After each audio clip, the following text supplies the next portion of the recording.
Bonjour à tous et bienvenue pour, on va mettre comme d'habitude à jour cette analyse en ce jour de 9 février 2016. Donc comme d'habitude, quelques news avant pour dresser un petit peu le champ de bataille, le panorama du marché.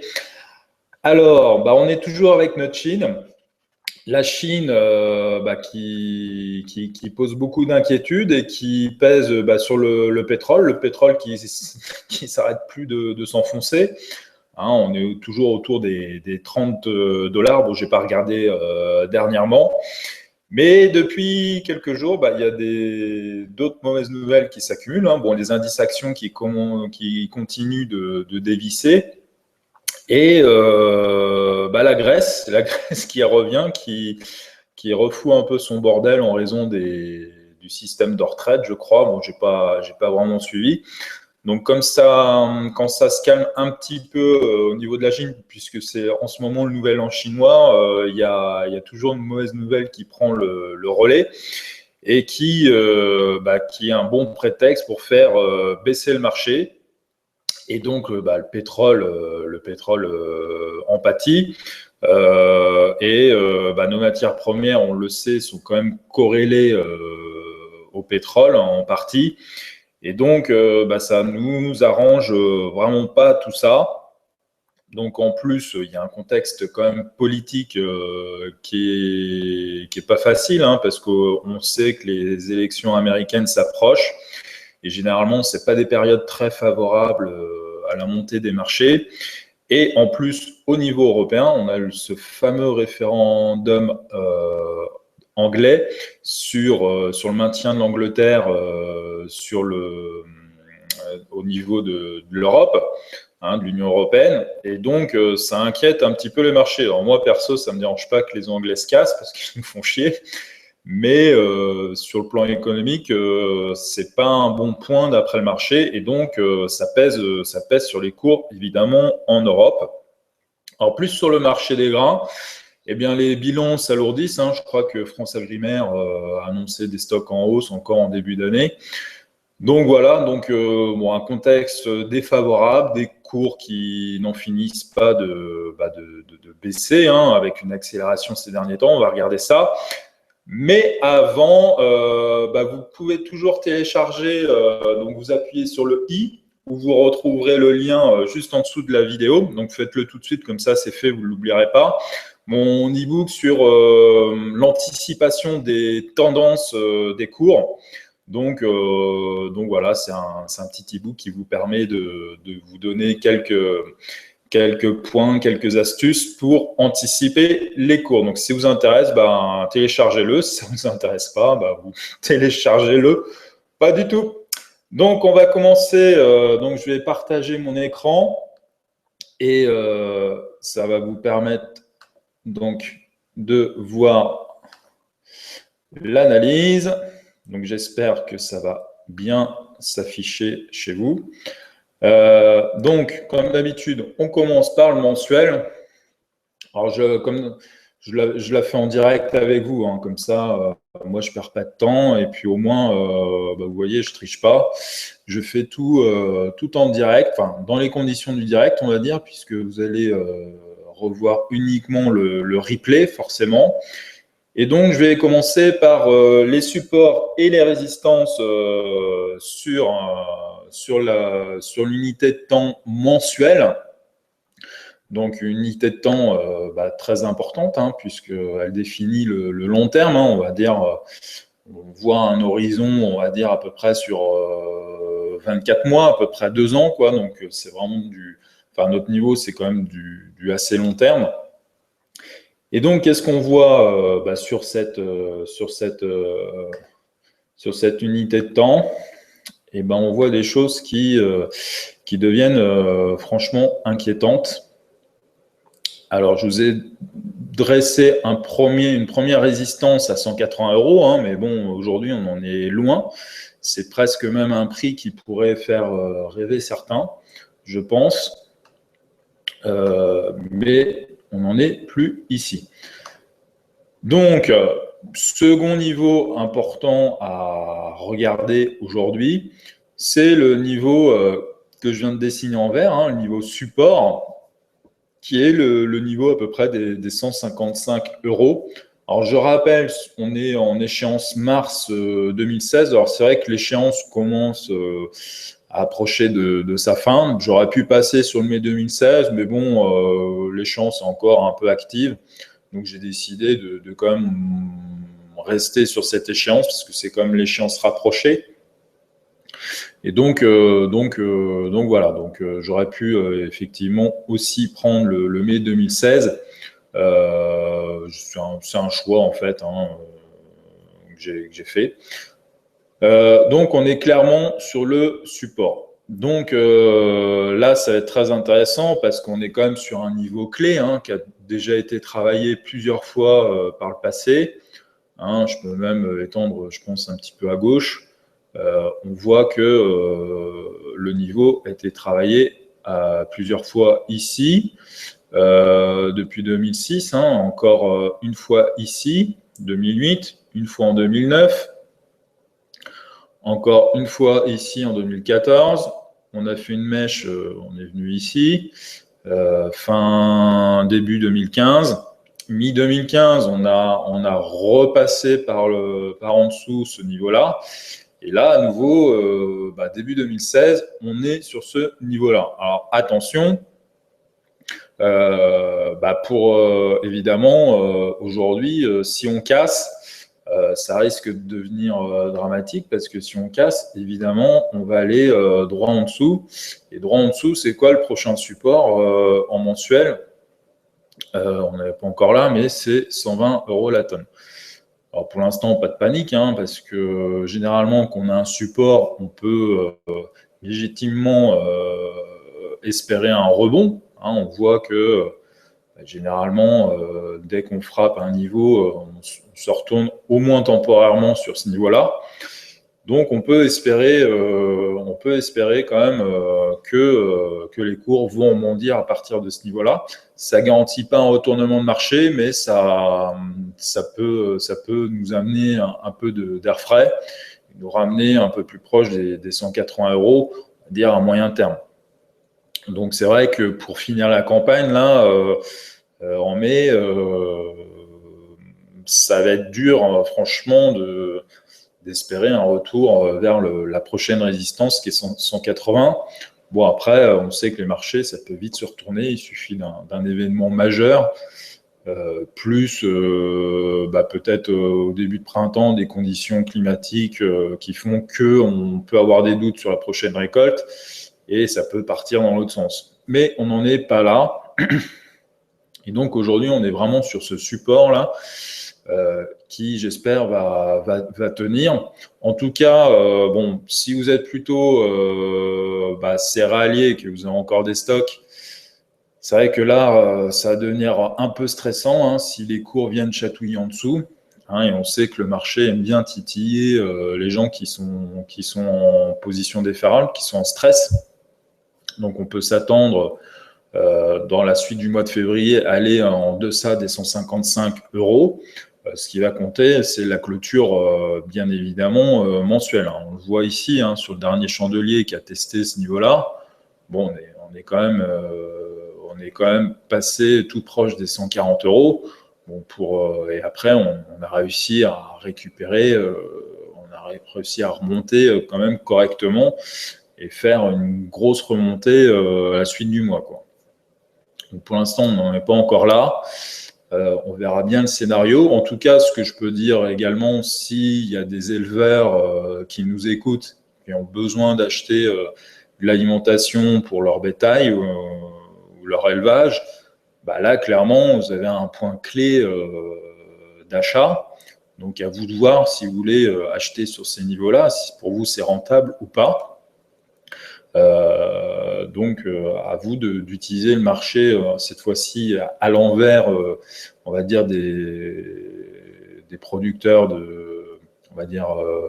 des producteurs de céréales, et donc de profiter de cette opportunité de marché là qui s'offre à vous.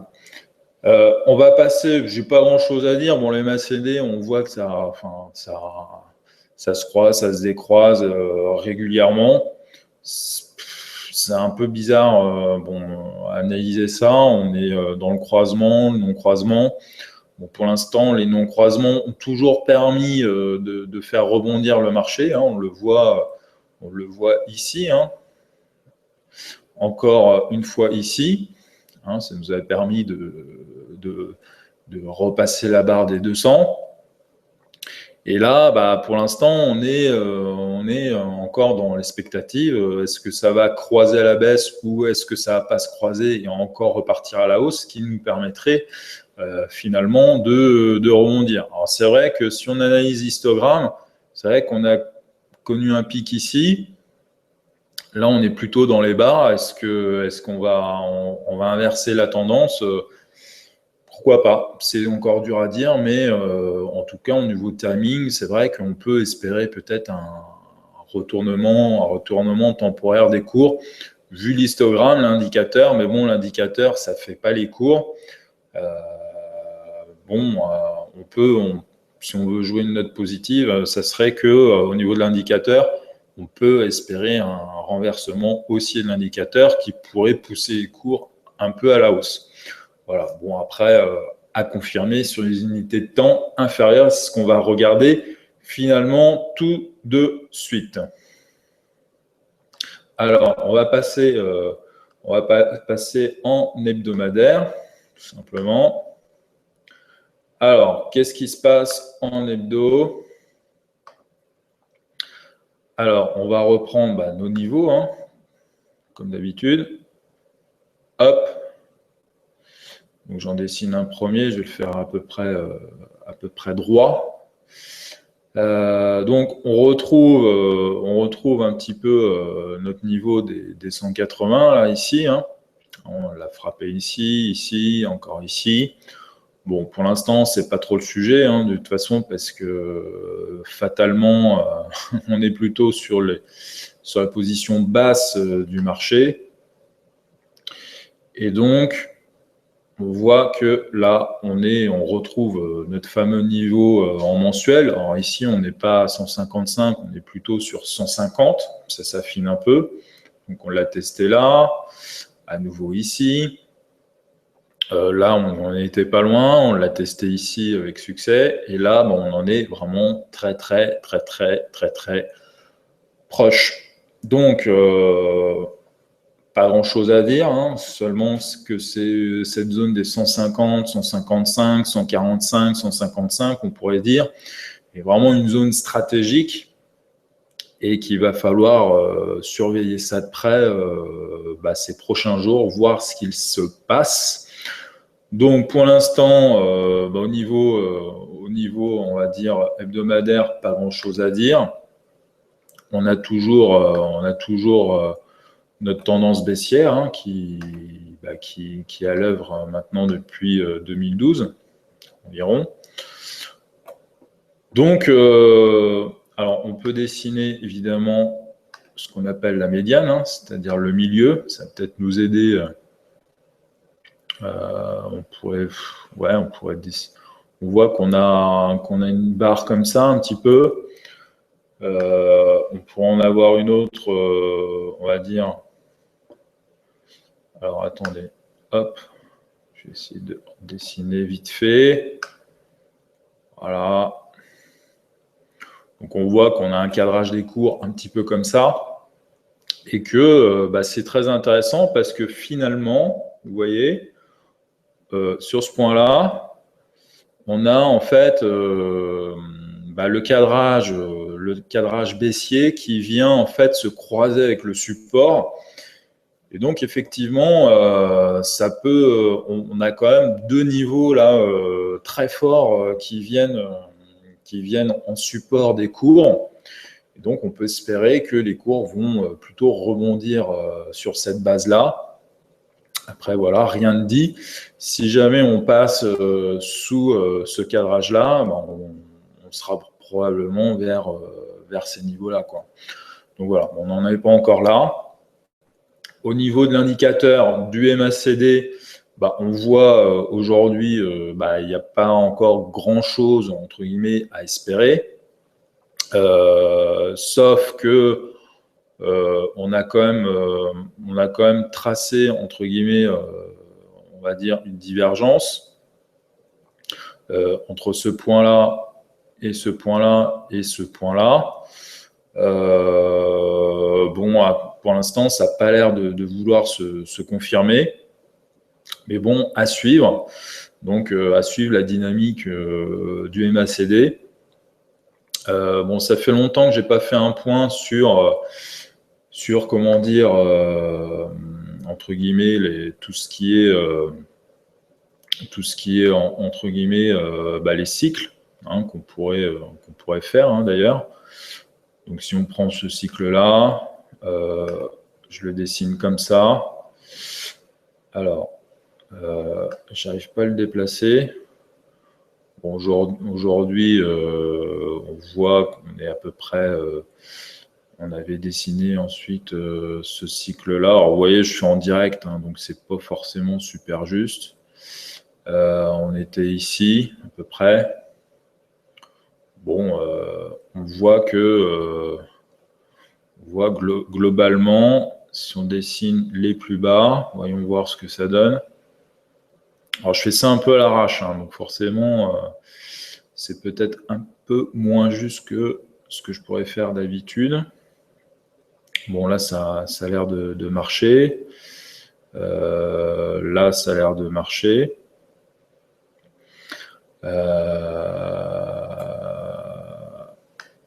Donc, bon, pour l'instant, au niveau des cycles, c'est vrai qu'on voit que on n'est pas forcément encore dans un bas de cycle, parce que le dernier bas de cycle, il était, on va dire, à peu près ici.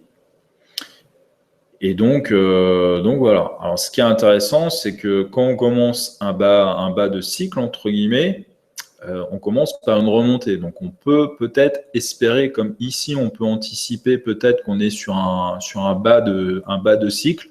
On peut peut-être anticiper une hausse prochaine, donc une impulsion haussière du cycle, puisqu'un cycle est composé en fait d'une phase haussière et d'une phase baissière. Et là, on vient de finir, entre guillemets, une phase baissière, quasiment.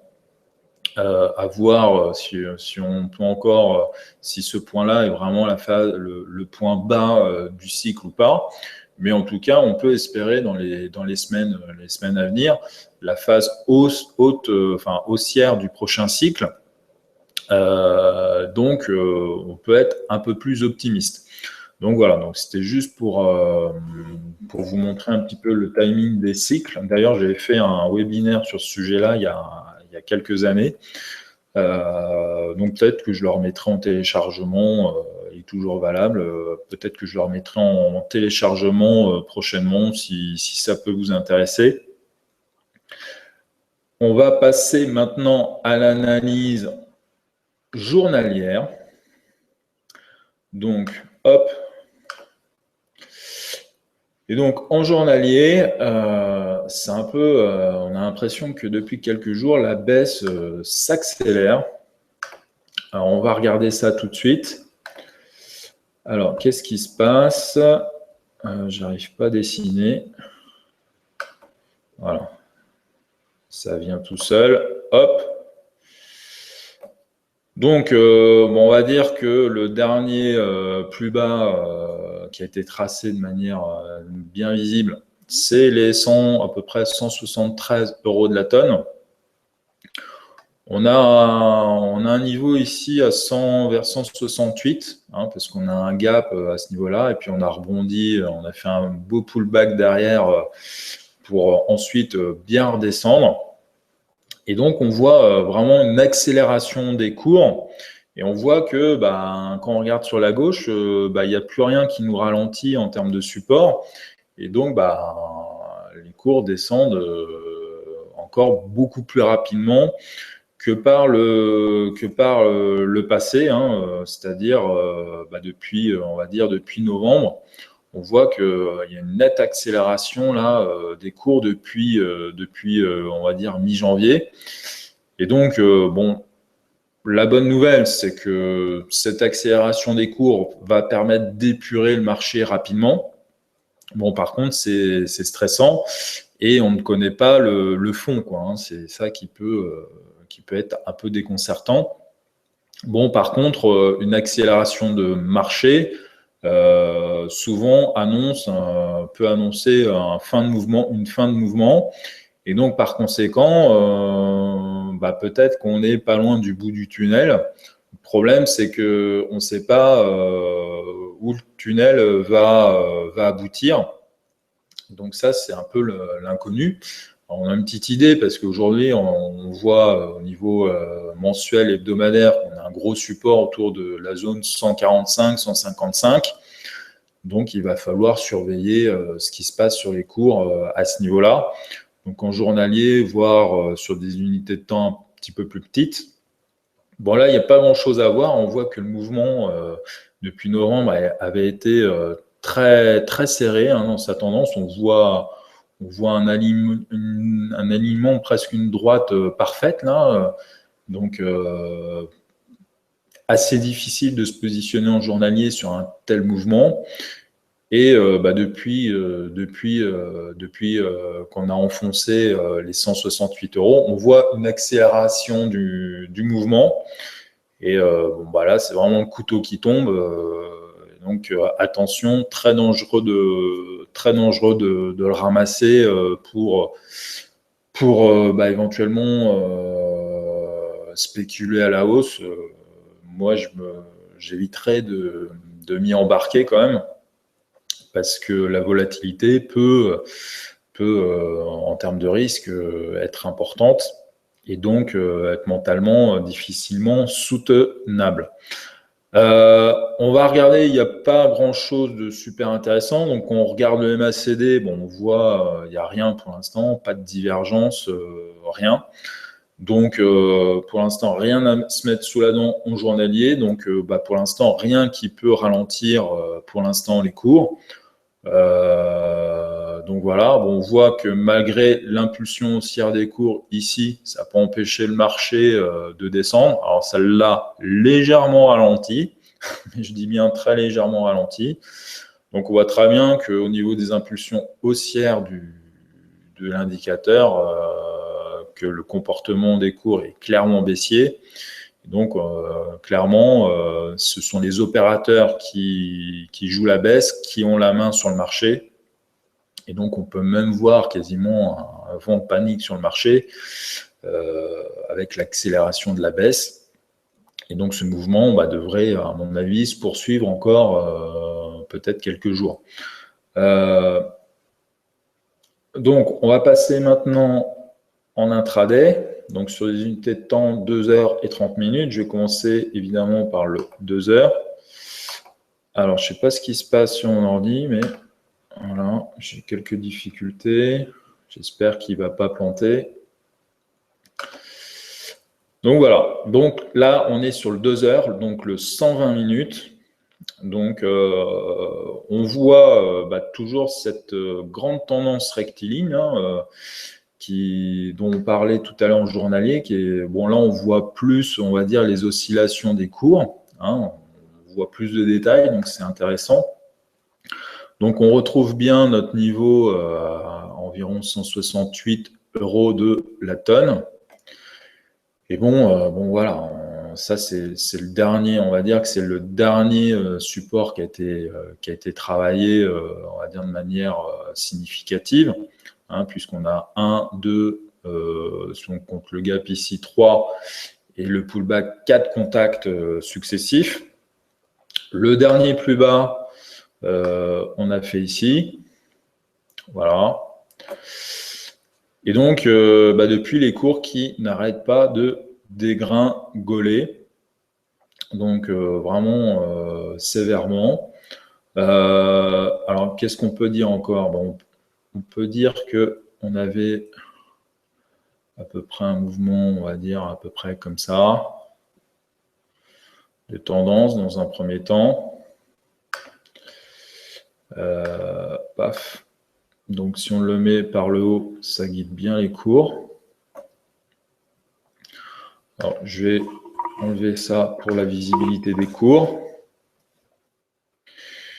Et donc, on voit qu'on a une accélération des cours et donc une exagération, entre guillemets, on pourrait placer peut-être ici. On voit qu'on a fait un gap à ce niveau-là. Donc, on peut faire le cadrage des cours à peu près comme ça. On voit à peu près que la hauteur est à peu près similaire. Et si on rajoute, parce qu'on vient de casser encore cette droite-là, eh bien, on voit qu'on est à peu près sur à aujourd'hui, si les cours vont rapidement en bas, sur le même rythme, on va dire, très, très rapide, on voit qu'on va être rapidement sur un niveau de 150 euros. 150 euros qu'on retrouve à nouveau sur le mensuel et l'hebdomadaire, on en a parlé à plusieurs reprises. Donc voilà, bon après, on peut voir, si on analyse des divergences inverses à différents niveaux. Mais pour l'instant, ce qui est inquiétant, c'est qu'on n'a pas, en tout cas dernièrement, on n'a pas sur l'indicateur des éléments qui indiquent un retournement, une divergence. Pareil sur les cours, on n'a rien à se mettre sous les dents. Alors, à part peut-être quelque chose, c'est qu'on peut se dire aujourd'hui qu'on est peut-être finalement sur un mouvement qui s'accélère. Et on peut, pourquoi pas, être sur ce qu'on appelle un V bottom. Donc, ça donnerait ça. Bon, pour l'instant, ça me fait penser à ça, mais pour l'instant, c'est beaucoup trop tôt pour le dire. Bon, c'est une figure assez compliquée à trader par le bas parce que ça descend vite et ça remonte vite. Donc, c'est pas évident de prendre un point bas. Bon, si jamais c'est une figure qui semble se confirmer, ça sera plutôt une bonne nouvelle puisque ça veut dire qu'on sera à ce moment-là assez proche de la fin de la baisse et qu'on pourra espérer remonter, pourquoi pas, à peu près sur le même rythme qu'on a descendu ici de 168 à peu près 100, aujourd'hui 153,25 sur le mars 2016. On va juste regarder rapidement le 30 minutes, si vous avez encore un peu de temps. Donc voilà. Alors le 30 minutes, eh ben, on retrouve un peu de manière plus détaillée ce qu'on avait sur le 120 minutes et le journalier. On a toujours, alors là on voit bien le niveau, hein. On est plus dans le détail, donc on voit bien qu'on est sur 168, à peu près, hein, un quart d'euro à peu près. Et ce qui va peut-être intéressant, c'est que voilà, sur le 30 minutes, donc on voit que après la cassure s'est opérée ici sur à peu près les 163,50 et que maintenant ça dégringole. Et vous voyez, même en 30 minutes, on arrive à peine à voir les oscillations des cours et faire un cadrage, on va dire, correct. On le voit, hein, mais c'est un peu tiré par les cheveux, hein, parce que les oscillations sont très serrées, très resserrées. On pourrait tracer à peu près comme ça.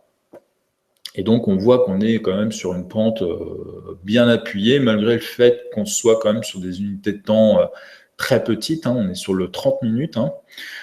Donc voilà. Alors après, sur l'indicateur, pour l'instant, pas grand-chose d'intéressant, hein, puisqu'on voit que aujourd'hui, au niveau des cours, pardon, on n'a pas de entre guillemets de divergence à se mettre sous la main. On a eu une petite divergence ici, mais finalement, vous voyez, elle n'a pas fonctionné. Donc voilà, à voir par la suite. Bon, de toute façon, il faudra s'extirper de toute façon de ce tunnel-là pour pouvoir espérer remonter à la hausse. Donc pour l'instant, pas de signal intéressant.